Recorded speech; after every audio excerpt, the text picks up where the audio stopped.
In 2014, astronomer Brent Tully and his group presented this model of a local cosmic flow. This was their attempt to map the distribution and motion of all the energy, mass, and matter within our local supercluster of galaxies, so-called Laniakea. Now, within this local region of space, astronomers have a number of techniques for measuring distance and for proving that this local bubble of space is expanding. However, as we probe deeper into space, native cosmology increasingly depends not on actual measurements of distance, but on assumptions about redshift. Regarding redshift, the Urantia Book makes an extraordinary claim that the enormous redshifts of galaxies in deep space are due not to a runaway expansion, but to a number of causes, the greatest of which is rotation. By combining a system of rotations with an expansion and contraction of all space, these papers provide a fresh explanation for the pattern of redshifts we observe, and in the same way that Kepler's simple insight changed our model for the solar system, these fresh ideas about redshift imply a remarkable new model for cosmology. But how on earth do you get redshift from rotation? Well, as we'll see, getting cosmological redshift from rotation is surprisingly simple. But before we get to that, we should keep in mind something a famous physicist, Richard Feynman, once famously said. To paraphrase, if your beautiful theory or model does not fit the data, then it's wrong. Since a Urantia Book model is so unorthodox and vast, before we try to use this model to explain redshift, we should check how it lines up with some basic facts of science. To help set the stage, we'll begin by reviewing some fundamentals. First, those standard models of physics and cosmology. Next, we'll check what astronomy reveals about our region of space. Then we'll compare all this with those outer space levels the Urantia Book describes, which will bring us to the redshifting of light and the effect of relativistic rotation. Finally, we'll collect some final thoughts about what we find. If time allows, I have added, as appendices, a few highlights worth exploring more deeply. Okay, let's begin. A century of progress in both cosmology and particle physics has left us with certain mysteries and tensions in current standard models. At the largest cosmological scale, astronomy reveals apparently mature galaxies existing at what was thought to be the dawn of time. At the smallest quantum scale, well, many questions remain. Safe to say, at the cutting edge, scientists might feel increasingly justified in questioning certain assumptions about what we thought we knew. For students of the Urantia Book, this current curiosity about truly fundamental things raises the question, can the Urantia Book help to solve these mysteries and resolve these tensions? Well, let's set the stage. Between about 1910 and 1930, a few bright minds were formulating ideas about two deep mysteries confronting the science of the day.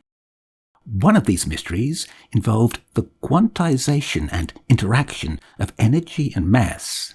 The other involved cosmology, the distribution and motion of energy, mass, and matter throughout the universe. By 1933, foundations for particle physics and cosmology were taking shape, and the almost inevitable trajectory of both had become predictable. Particle physics would get lost in quantum fields, while cosmologists would feel compelled to assume some sort of Big Bang origin for the universe. So in 1935, in the spirit of, quote, authoritative elimination of error, the authors of the Urantia papers revealed very different foundations for both. Their foundations for cosmology are what we'll explore today, But since these foundations depend on energy, mass, and matter, that is to say, particle physics, we should spend a few minutes reviewing what these papers say that energy, mass, and matter actually are. Let's start with what we know. Native science has built up a compelling tale about how galaxies and stars are built up from clusters of atoms, and how atoms are built from clusters of leptons and quarks. Currently, these leptons and quarks are thought to be elementary, that is to say, not made from smaller parts. This scheme, based on the interaction of leptons and quarks, is called the Standard Model of Particle Physics, and it describes most things we see really well.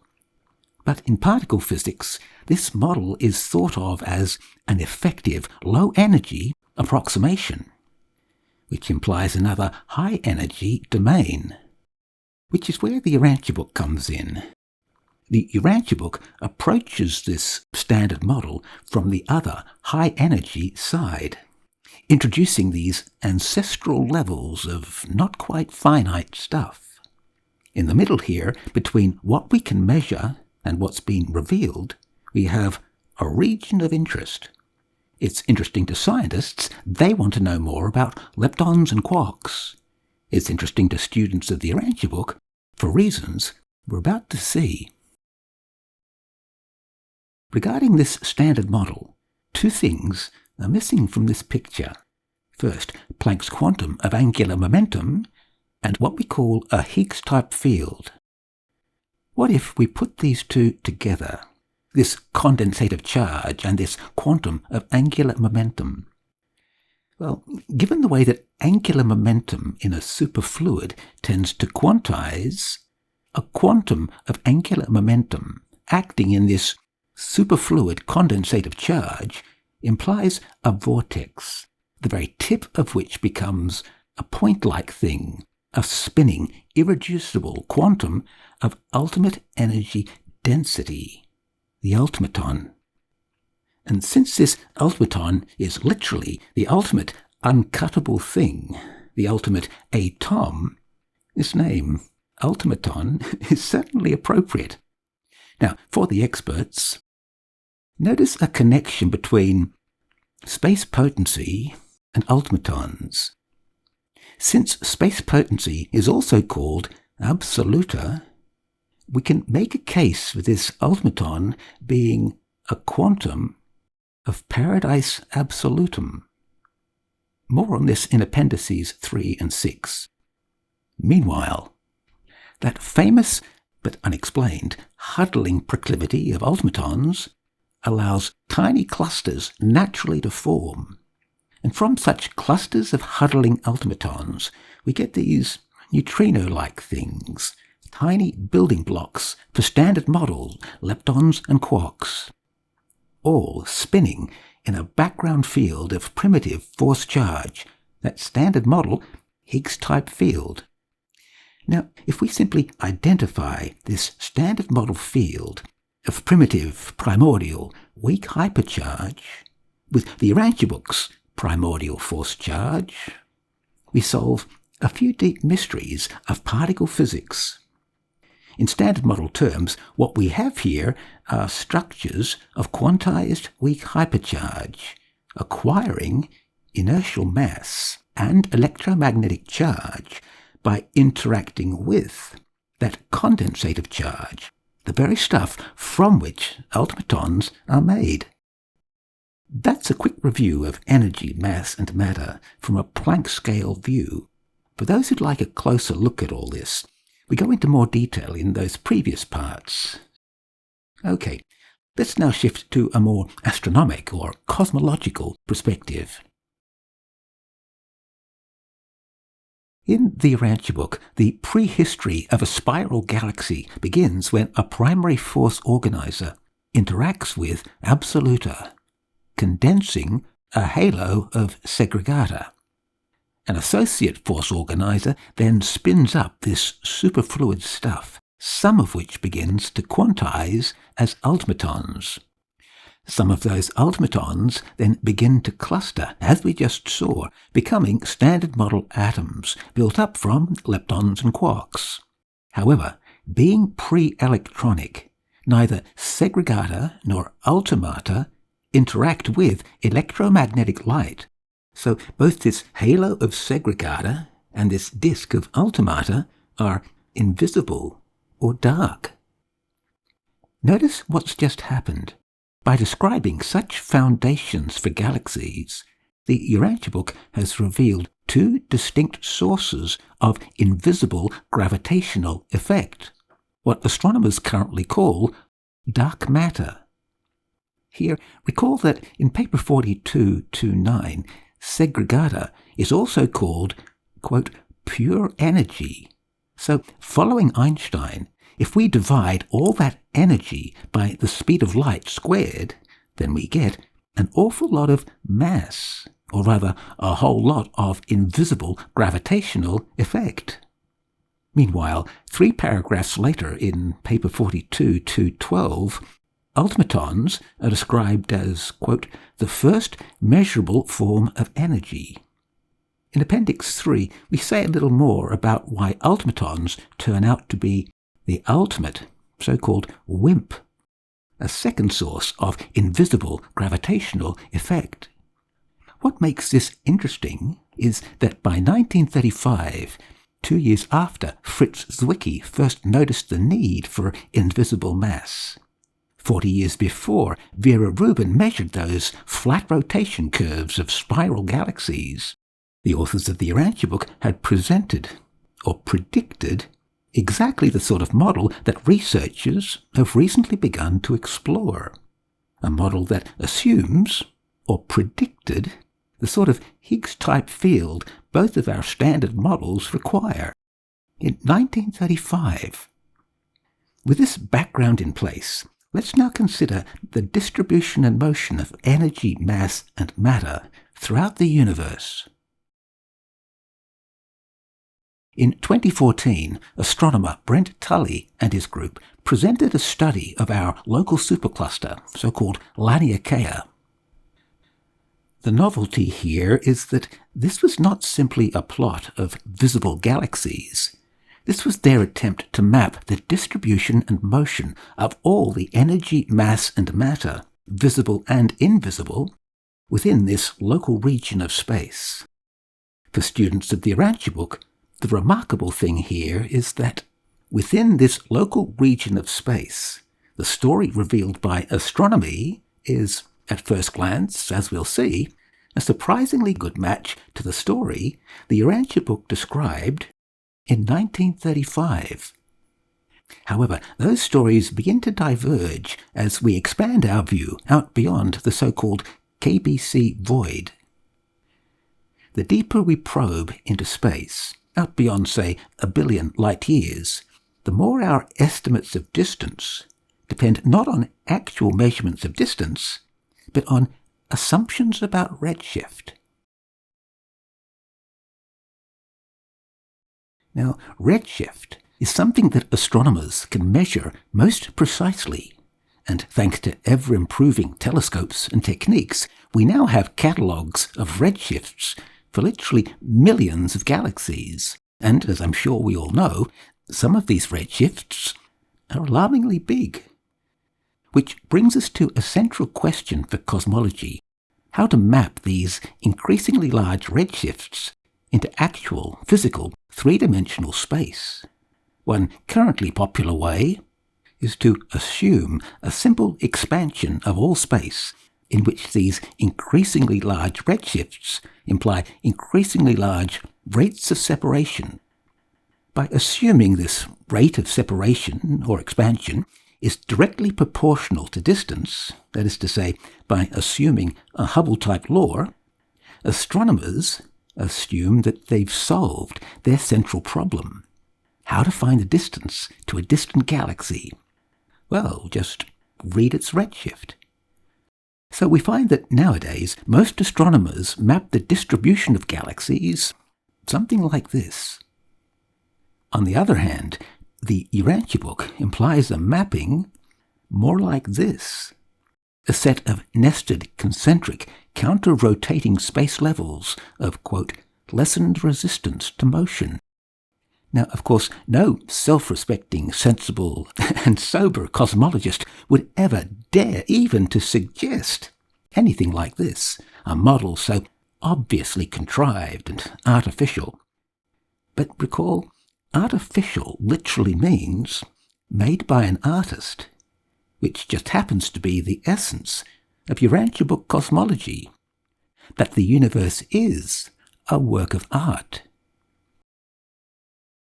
A few slides back, I mentioned that within Laniakea, that is to say, within a few 100 million light years, both the Urantia Book and hard data from astronomy appear at first glance to reveal remarkably similar stories regarding the distribution and motion of galaxies. Let's now take a closer look at this claim. Here's a rough plot of the region within which Tully's group mapped Laniakea. Our local Virgo cluster of galaxies is near the centre. Zooming in, we find a thin sheet of galaxies, the local sheet sandwiched above and below by so-called voids, huge bubbles of relatively empty space. We're here in the middle of this sheet, within the so-called local group. Zooming in a little more, here's a map of this local sheet, about 40 million light-years across. The so-called local group with our Milky Way is here in the centre. In 2014, astronomer Marshall McCall presented a study of this region, carefully remapping all bright galaxies within 20 million light-years of the Milky Way. And this is what he found, that our local group of galaxies appears to sit just off-centre in a relatively quiescent zone, surrounded by this ring of 12 large galaxies, to which he gave the catchy name, a Council of Giants. For completeness, we should add in those halos and disks of invisible mass, Segregata and ultimata, that most astronomers now assume must surround each galaxy. Also, we should indicate that local disk-shaped region hidden from view by that, quote, dense diameter of the Milky Way. Astronomers have since found that this Council of Giants forms the inner fringe of that local sheet of galaxies, which lies within a so-called local volume, extending outwards for about 30 million light-years. This local volume appears to be centred within a second, relatively quiescent zone, the local void. A complication here is that if we assume the Milky Way lies in the same plane as that grand universe wheel described in paper 1501, then the plane of that central grand universe is not aligned with this local sheet. For students of these papers who might wonder about this, as a placeholder idea, imagine a multi-gimbal gyroscope. For stability, I like to think of the outer space levels not only rotating around the grand universe, but also precessing over, reinforcing the idea of the grand universe as a stable central kernel for the future master universe. But of course, there's no scientific or even Urantia Book justification for such speculation, so I'll just mention this issue and move on. Moving out beyond this local void, beginning from about 50 million light-years beyond the outer edge of that local sheet, we find, quote, early evidence of force manifestations, the start of that distribution of mass energy mapped by Brent Tully's group, that, quote, mass-movemented, mighty-tensioned flow they call Laniakea. Okay, the story so far. Astronomy reveals that our local group of galaxies sits near the centre of a local sheet of galaxies within a local volume extending outwards for about 30 million light-years. This local volume is surrounded by a relatively quiescent zone, the local void. This local void is surrounded by an expanding shell of galaxies, our local supercluster, so-called Laniakea. And beyond this expanding shell of galaxies, there's a vast, underdense zone, the KBC void, extending out to about 1 billion light-years. And beyond this vast quiescent zone, astronomers are confronted by an apparent cosmic web of millions upon millions of redshifts. For students of astronomy, this is simply the story the data reveals. But for students of the Urantia Book, this story becomes something more. As we'll see, within our local supercluster, this astronomic landscape turns out to be almost exactly what the Urantia Book described in 1935. Let's take a look. The Urantia Book describes an ancient, grand universe seen here from the side, at the centre of an elliptical sheet of galaxies, again seen here from the side, extending outwards for, quote, over 25 million light-years. From paper 12, 114, quote, beyond the periphery of the present grand universe, we observe the beginnings of a zone of an unbelievable energy action which increases in volume and intensity for over 25 million light-years. Increasing in volume and intensity for over 25 million light-years.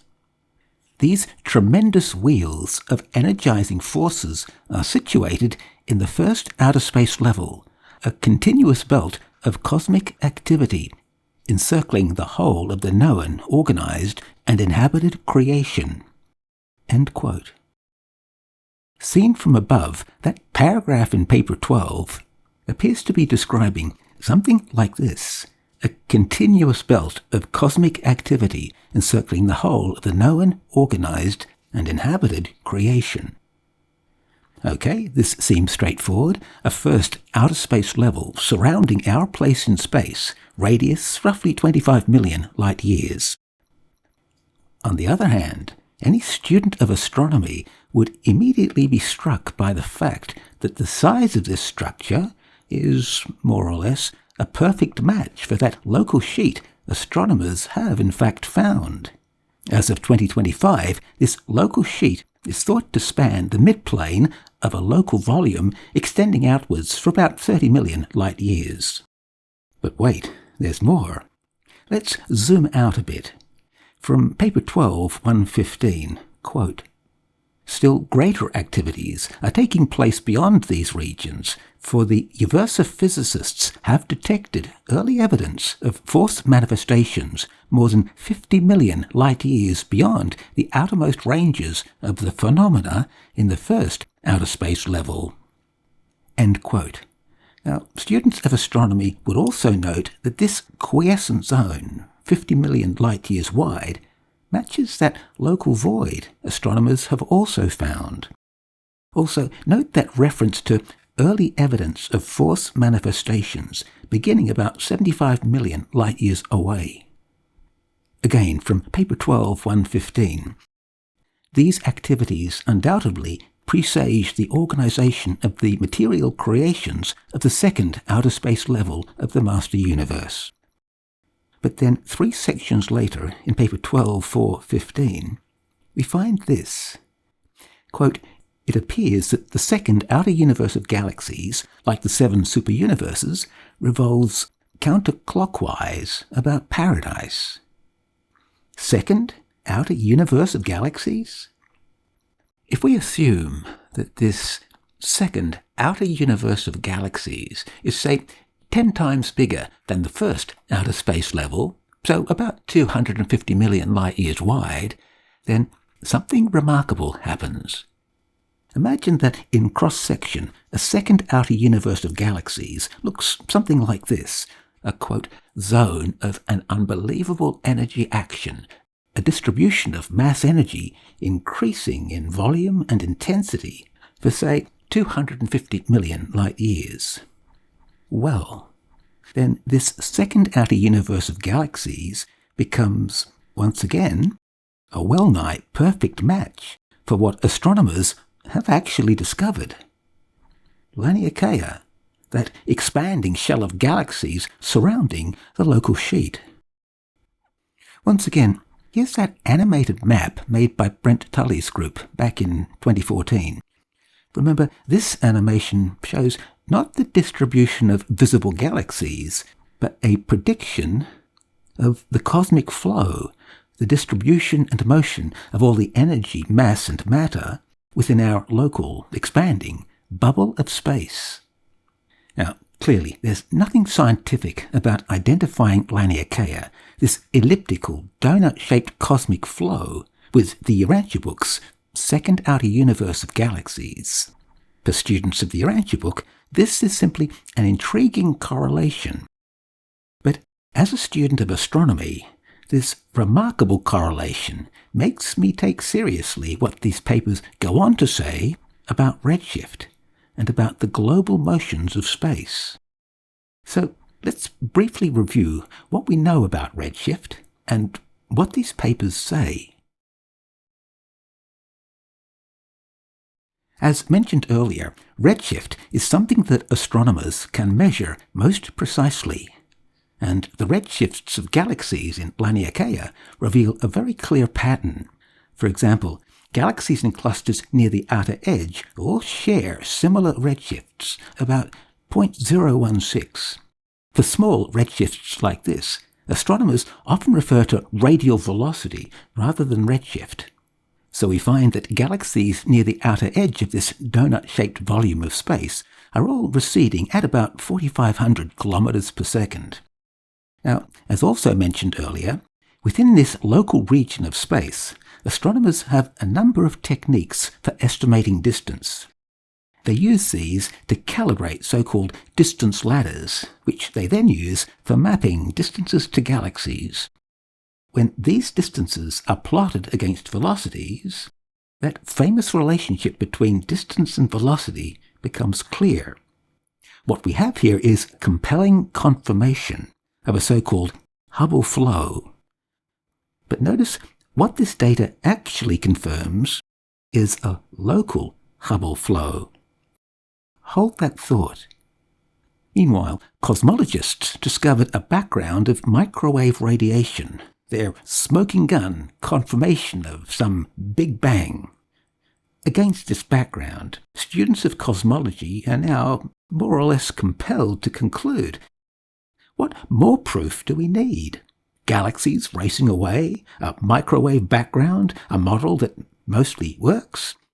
Why waste time inventing and exploring alternatives? Well, pause to consider. In 1935, in paper 1164, the Urantia Book revealed that for almost 500 million years, space has in fact been expanding.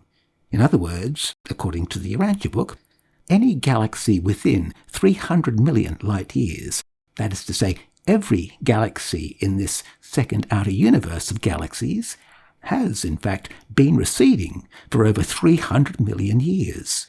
Exactly what astronomers have found, a local Hubble-like outwards flow. However, while cosmologists then extrapolate a global Hubble flow and runaway expansion, the Urantia Book describes the very opposite, a gentle 2 billion year cycle of expansion and contraction, and a universe far older than 14 billion years. Thus, students of the Urantia Book are very keen to explore alternatives. So we find that, at least within this local bubble of space, redshift and standard candles work well to confirm a local Hubble flow. But as we move out into deep space, things become less clear. As we saw earlier, this second outer universe of galaxies is surrounded by another quiescent zone, the so-called KBC void, or local hole. This region appears to extend about 500 to 700 million light-years beyond Laniakea, so out to about 1 billion light-years. Once again, this zone is not empty of galaxies, it's just a region where the density of galaxies is noticeably reduced. And beyond this void? Well, beyond 1 billion light-years, native science is confronted by that apparent cosmic web. Which brings us back to that crucial point. The further astronomers probe beyond this third quiescent zone, the more their estimates of distance depend not on actual measurements of distance, but on assumptions about redshift. Here, let's recall that central problem of cosmology: how to map ever-increasing redshifts into physical, three-dimensional space. A lot of time and money, and many careers, have been spent on this question, and for a number of decades, so-called lambda CDM has been considered an excellent answer, given what the scientific method has been able to reveal. In this model, for redshifts from beyond the KBC void, a Hubble-Lemaitre type law is thought to apply. So cosmologists map redshifts in the simplest possible way. Essentially, inflation followed by an accelerated expansion, everything unfolding in less than 14 billion years. Using this idea of an expanding, big-banged universe, cosmologists found that they could explain most things that astronomers have found. For example, imagine a galaxy with redshift of 0.16. Using this standard model, a redshift of 0.16 implies that this galaxy must be about 2.2 billion light-years away and be receding at about 30,000 miles a second. And until recently, everything was good. But then astronomers began to find things like this: apparently mature galaxies with redshifts of 14. Now, in current consensus models, a galaxy with a redshift of 14 must be less than 1 billion years old, be over 30 billion light-years away, and be receding at more than twice the speed of light. Of course, by adjusting some assumptions about galaxy formation, cosmologists can make such data fit. But their models are being stretched, and certain tensions have appeared, which reminds one of the old saying, cosmologists are always wrong, but never in doubt. So, what does the Urantia Book say about redshifts, this shifting of spectral lines? Well, for small displacements, the papers simply confirm our current ideas. But with regard to the large redshifts of galaxies in deep space, these papers say something truly unexpected. Let's take a look.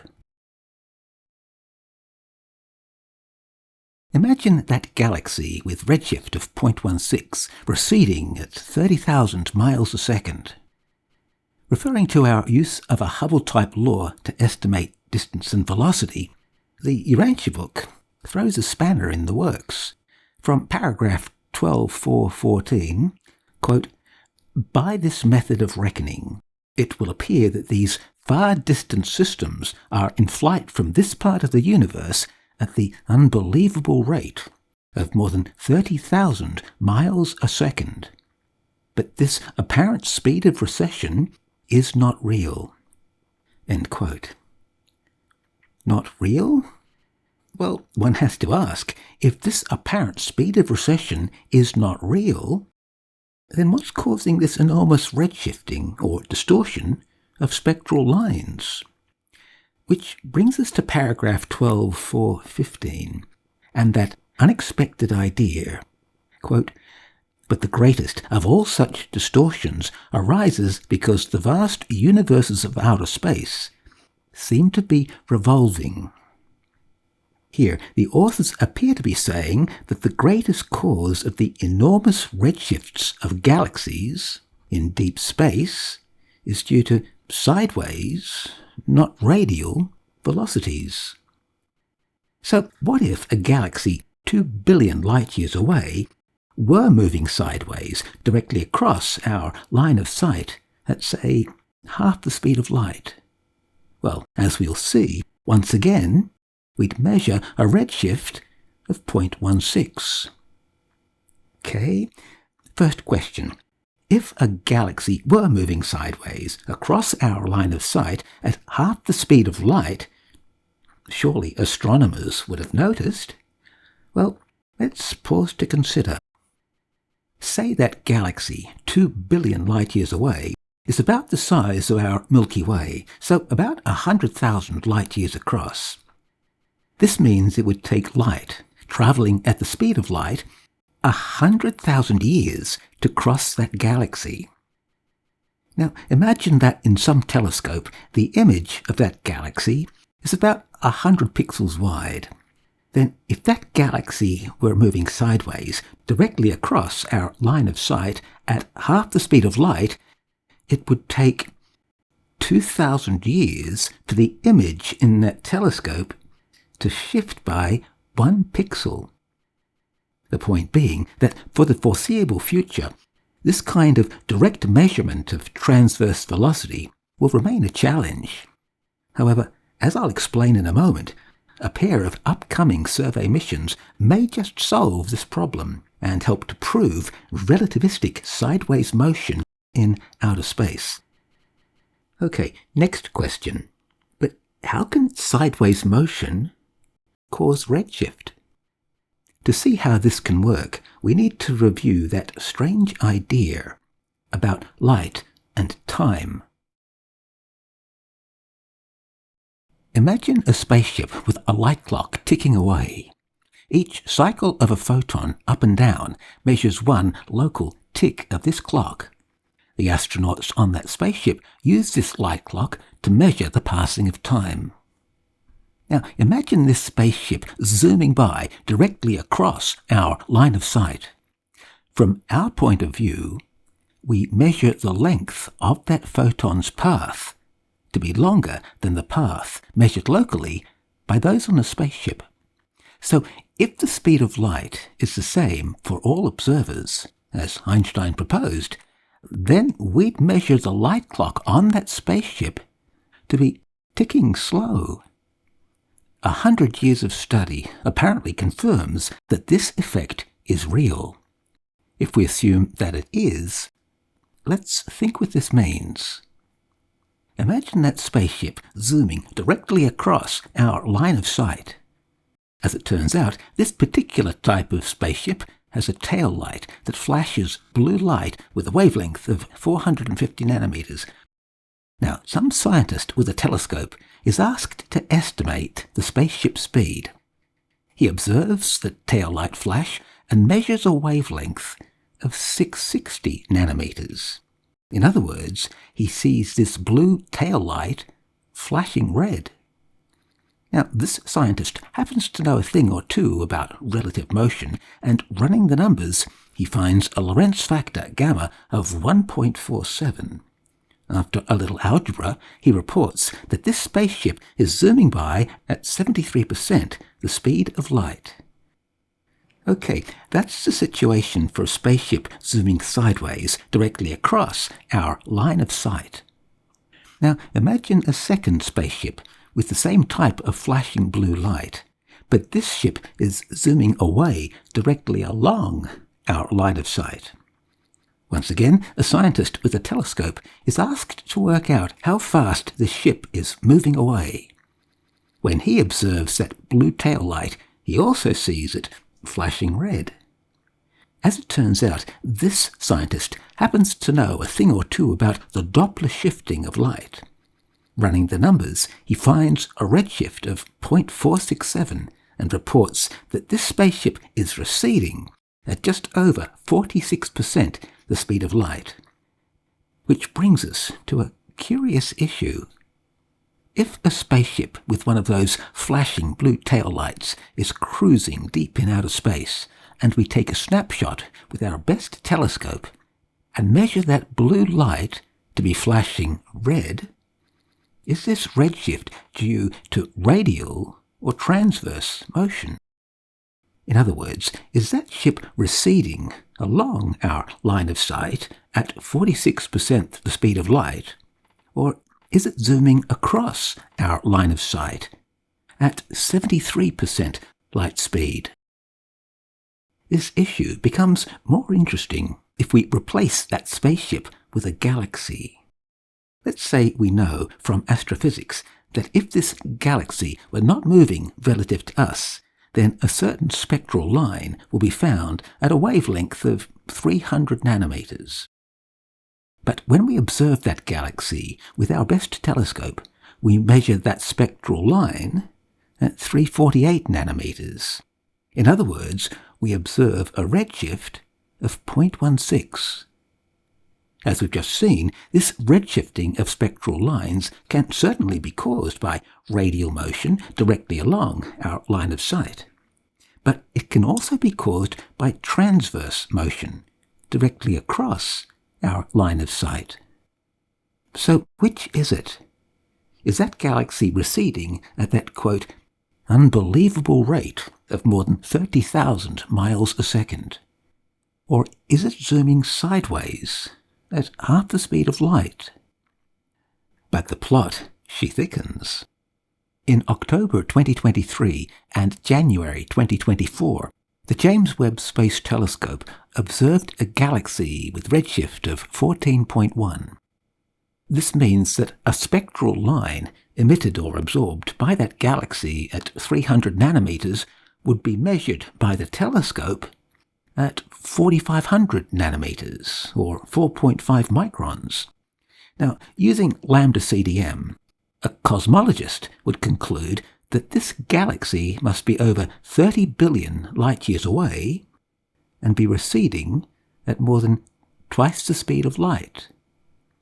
On the other hand, if that galaxy were moving directly across our line of sight at just under the speed of light, we would also observe a redshift of 14.1. So once again, which is it? Is this galaxy receding at over twice the speed of light? Or is it cruising sideways at just under unit velocity, the local speed of light? Regarding unit velocity, recall that midwayers can move twice this fast, while seraphim can reach 3 times this speed. Point being that on a cosmic scale, the local speed of light becomes literally painfully slow. Let's now try to see what all this means for motion in the outer space levels, those curved space paths of lessened resistance to motion. Regarding the first outer space level, the relatively tiny velocities and redshifts are due both to the current expansion phase of space respiration and local gravitational interactions. Likewise in Laniakea, the second outer space level. Since all these galaxies lie within 300 million light-years, the most recent 500 million years of expansion imposes that characteristic local Hubble flow. But moving out beyond that KBC void, things become more interesting. From paper 1178, quote, a space level thus functions as an elliptical region of motion, surrounded on all sides by relative motionlessness. End quote. This appears to imply that at its inner and outer margins, a space level is relatively motionless. So in this third outer space level, we'd expect little or no sideways motion at the edges, rising to some maximum sideways flow midstream. Likewise, in the fourth outer space level, once again, we'd expect little or no sideways motion at the inner and outer edges, with the rate of flow rising to some maximum speed midstream. In this case, if we assume the rate of this midstream flow approaches the local speed of light, or unit velocity, then this model easily accommodates redshifts well beyond 14, all the while bounding the actual velocity of galaxies below the speed of light. So, with these details in place, when we put all this together, we get the Urantia Book's model of the absolute motion of space itself, so-called space respiration, and those counter-rotating levels of outer space. Now, if we simply allow the midstream flows of the third and fourth outer space levels to be relativistic, then, as we've seen, this model can accommodate any redshift any astronomer might ever observe. So now let's ask the question, is there any possible way to prove this unorthodox idea that the primary cause of cosmological redshift is relativistic sideways flow and not some runaway expansion? As it turns out, there may just be. The Rubin Observatory is about to begin its 10-year survey of space and time. One of its 4 main goals is to identify things that unexpectedly change. And one thing that would certainly cause an unexpected change is if a massive galaxy in the 3rd outer space level happens to gravitationally lens a quasar in the 4th outer space level, moving sideways at near the speed of light. But even better, in 2027, the Roman Space Telescope will begin a more focused and fine-tuned survey of things that change. For a quasar moving sideways nano-lensed by a foreground massive galaxy, this next-gen space telescope will be able to snap frames of a movie that, within a year, could prove the transverse or sideways motion of the most distant objects in space. While not confirming a Urantia Book cosmology, it would certainly compel cosmologists to pause to consider. So what if astronomers did see something like this, hard evidence of a quasar or little red dot moving sideways? Well, for the next 10 years, scientists would propose events and epicycles to explain such things away.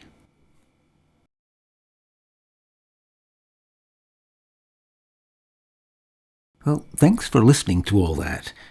Let's wrap up by collecting a few final thoughts.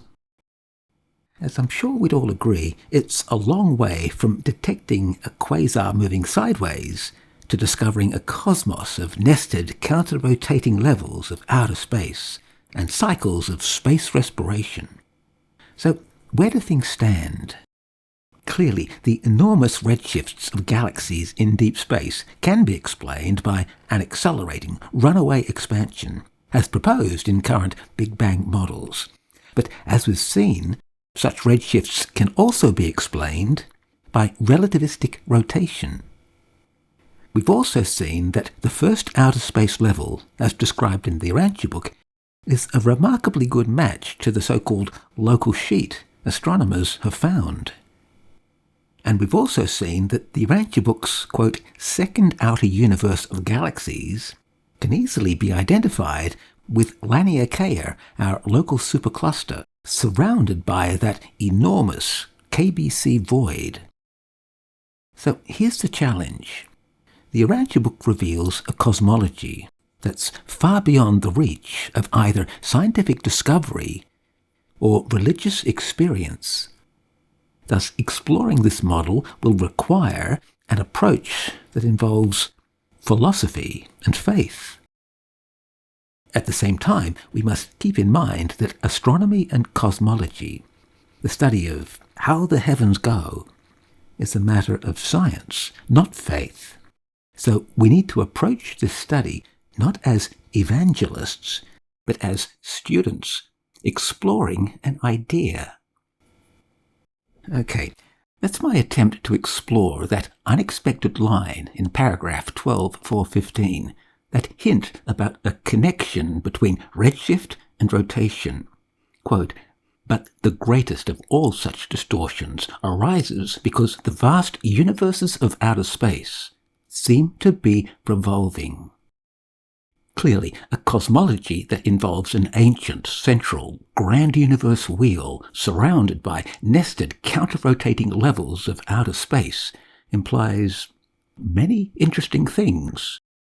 In the following appendices, I mention a few. Appendix 1. Wholly unreliable. In paper 12, section 4, the authors imply two very different cases where using redshift to determine velocity becomes, quote, wholly unreliable. The first case applies locally within the first outer space level. Think of all those relative motions, all those rotating wheels within wheels, minor sectors rotating within major sectors orbiting Uversa, superuniverses orbiting Habona, the first outer space level rotating around the grand universe wheel.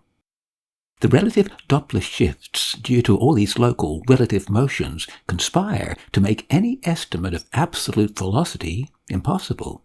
Also, note that within Laniakea, within our local bubble of expanding space, all these relative velocities and Doppler shifts are, relatively speaking, tiny.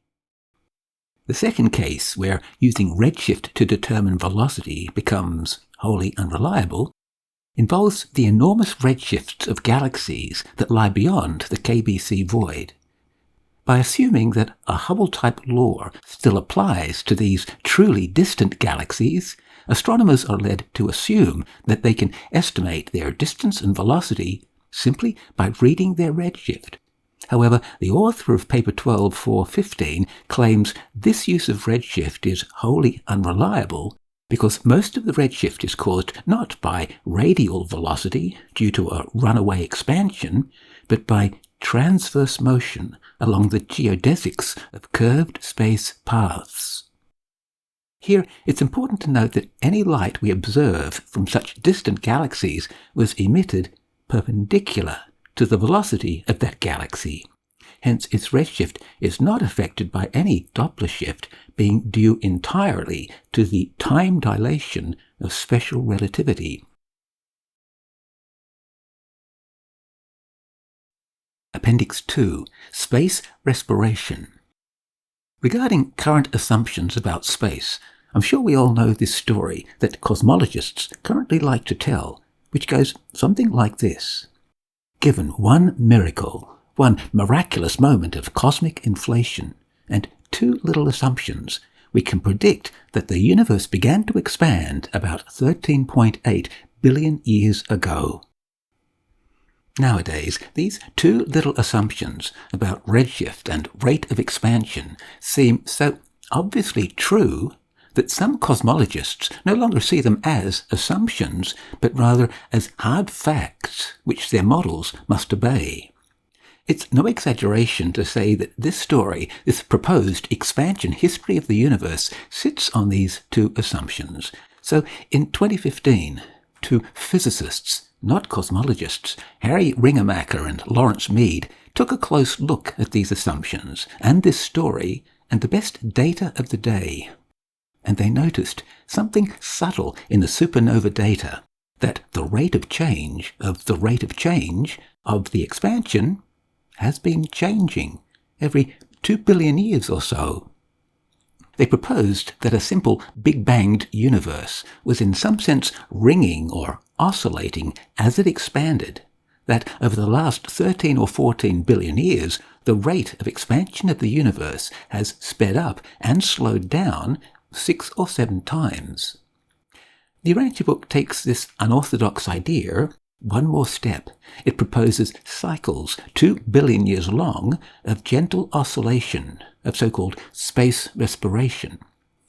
Paper 11, Section 6, discusses the idea. Appendix 3. Ultimatonic WIMPs and a quantum of curvature. In the late 1970s, when Vera Rubin first noticed those famous flat rotation curves of spiral galaxies, scientists were faced with a problem. Either our ideas about gravity would need to be modified, or most of the mass of the universe must be invisible or dark. In the 1980s, scientists began to discuss the so-called WIMP miracle. The idea was that if spiral galaxies were embedded in some vast halo of invisible, weakly interacting massive particles, or WIMPs, this would help to explain why spiral galaxies rotate the way they do. In 1935, the Urantia Book predicted something similar. A primary force organizer condenses a halo of Segregata, within which an associate force organizer spins up a disk of ultimata. Then, within such vast dark disks, atoms and stars begin to form, and eventually spirals of stars. In this scenario, the ultimaton becomes quite literally the ultimate WIMP. It's weakly interacting because it interacts only via the weak force, and it's massive not in the sense of lots of mass, but as the fundamental unit, or quantum, of gravitational response. Which brings us to a second, very different WIMP miracle. In paper 42, section 6, an absolute relationship between ultimatons and paradise is described.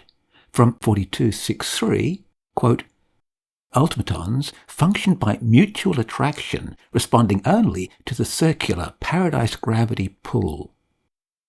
Given this direct, absolute relationship, we can make a case for ultimatons being some quantity of space potency, or absoluta, with all the space squeezed out. If so, then the density of an ultimaton would make it a quantum of curvature, the sort of curvature faintly glimpsed by Einstein. In other words, a quantum of classical gravity.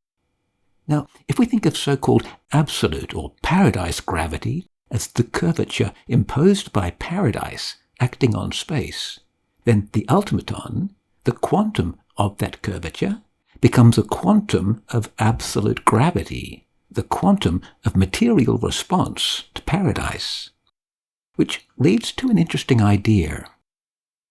Imagine the density of ultimatons causing local gradients in space, such that neighbouring co-moving ultimatons might tend to fall together, that mutual attraction mentioned in 42.6.3. Mathematically, we'd have a balance of forces, that mutual attraction drawing a few ultimatons together, while some extreme repulsion from their quantum of ultimatonic spin, Planck's quantum of action, keeps them apart. This sort of balance between mutual attraction and extreme repulsion might help to explain that, quote, unexplained proclivity of ultimatons to huddle. Given all this, we might even model the so-called weak or short-range interaction of standard model physics as the action of absolute gravity acting at the smallest so-called Planck scale on those ultimatonic WIMPs. Which brings us to a third WIMP miracle. Given such tiny clusters of huddling ultimatonic WIMPs, we can make contact with standard model physics in the following way. 1. Build up the Dirac electron from a superposition of pairs of Weyl spinners. 2. Build these spinners from smaller parts designed and tuned to interact with that Higgs-type field. And 3. Build these interactive parts from Planck-scale things, our huddling ultimatons. We can use the same sort of scheme for all leptons and quarks. And, as one might expect, accounting for all these internal spinning parts might even allow us to predict those so-called coupling constants for all standard model particles, something that all physicists are very keen to do. Oh, and one more thing. Given that Frank Wilczek's axion was invented to help clean up a problem in the standard model for particles, it's tempting to describe the ultimaton as an axionic WIMP.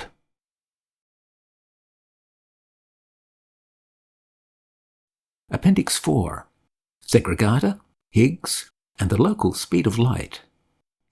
Two current assumptions in cosmology are 1. That space is pervaded by a field of primitive weak hypercharge, that so-called Higgs-type field, and 2. That this field has a vacuum expectation value, or VEV, that's everywhere the same. Another assumption is that empty space has a certain electrical permittivity and magnetic permeability that, once again, are everywhere the same. Using these locally measured values, scientists then define a speed of light in empty space like so. By 1970, a connection between electromagnetic and weak interactions had been proposed such that electric charge can be defined in terms of weak isospin and weak hypercharge. This deep connection between that short-range ultimatonic force, see Appendix 3, and standard quantum electrodynamics, or QED, implies something interesting about the way electromagnetic light moves through that field or condensate of primitive weak hypercharge. In 1935, the Urantia Book also predicted a condensate of primitive charge, so-called primordial force charge, or Segregata. But this was different to our standard model Higgs-type field. In particular, its distribution, or vacuum expectation value, was not everywhere the same. This Urantia Book version of a Higgs-type field was locally localized, appearing only where some organizer of force acted to condense so-called space potency, or absoluta, which raises the question, if the vacuum expectation value of a Higgs-type field affects in some way the permittivity and permeability of space, and if we identify the standard model's condensate of weak hypercharge with the Urantia Book's Segregata, then any variation in the distribution of Segregata would imply variation in the local permittivity and permeability of space, hence variation in the local speed of light. In particular, the speed of light within a galaxy would be different to the speed of light between galaxies. Appendix 5. Ricci and Weyl curvature. The components in the Riemann tensor of Einstein's equations mediate two very different effects. One effect is so-called Ricci curvature, which mediates the contraction of a spherical or circular distribution of mass energy. The other is so-called Weyl curvature, which mediates torsion and tidal effects. Of interest here is that if a spherical or circular distribution is orbiting some gravitating center, like a superuniverse orbiting Paradise Havona, then the effect of Weyl curvature is to preserve the volume while extruding that distribution into a flattened almond shape. Some implications of this feature of Einstein's, quote, faintly glimpsed findings feature from time 1832 in the previous YouTube video, Part 4D. Appendix 6. The Bestowal of Space. Space, as presented in the Urantia Book, is very different to the old idea of a 3D Newtonian now, or the simple 4D fabric faintly glimpsed by Einstein. In the Urantia Book, space is, quote, a bestowal of paradise, which raises the question, where exactly did paradise bestow that space? Let's take a look. In some non-time sequence of events, the I am qualifies a center. This center, paradise, becomes a base of operations for personality. Note, at this stage, space does not exist. In paper 1129, this center, paradise, is said to be made of a homogeneous organization of space potency, so-called absolutum. Then, in that non-time sequence of events, a differential, locally localized melting and inflation of this absolutum allows spaces of absoluta, or space potency, to appear, like chambers in a heart.